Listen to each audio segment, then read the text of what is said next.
दोस्तों एक ऐसा व्यक्ति जिसने बचपन से ही गरीबी देखी और हर तरह के भेदभाव के शिकार हुए और जिन्हें आगे चलकर the world's most scholar man इस टाइटल से नवाजा गया और जिन्हें आज हम सब भारत के संविधान की निर्माता के रूप में जानते हैं। दोस्तों मैं बात कर रहा हूं डॉक्टर भीमराव अंबेडकर की, जिन्हें आज हम सब प्यार से बाबा साहेब कहते हैं। इस महानायक ने 14 अप्रैल 1891 को भारत के एक छोटे से गांव महाव, जिसे आज हम सब अंबेडकर नगर से जानते हैं, जो आज मध्य प्रदेश में स्थित है, वहां पर इनका जन्म हुआ।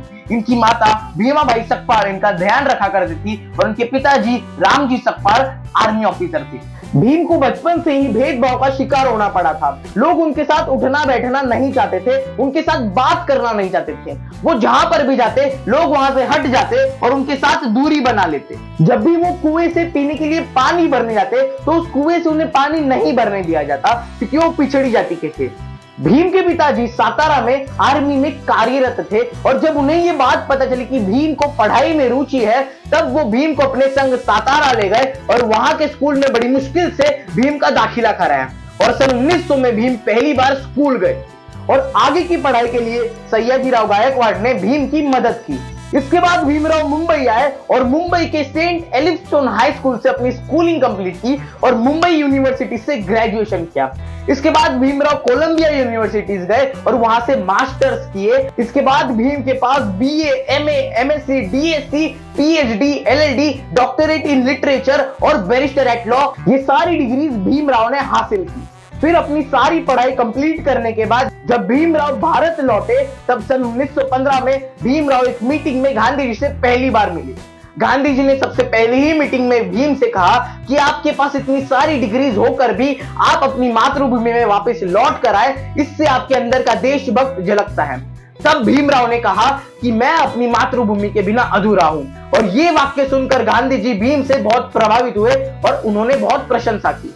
जब डॉक्टर भीमराव को ये बात समझ आए कि पिछड़ी जाति के लोगों के साथ, पिछड़ी जाति के समाज के साथ बहुत अत्याचार हो रहे हैं, उनके साथ बहुत दुर्व्यवहार हो रहा है, तब भीम ने सन 1927 में पूना पैक्ट बनाया और सत्याग्रह को लीड करना शुरू किया और सन 1932 में ब्रिटिश गवर्नमेंट ने इस पूना पैक्ट को साइन करके इन सारे पिछड़ी जाति के लोगों को, इस पूरे पिछड़ी जाति के समाज को एक सामान्य, एक इक्वल स्टेटस दिया।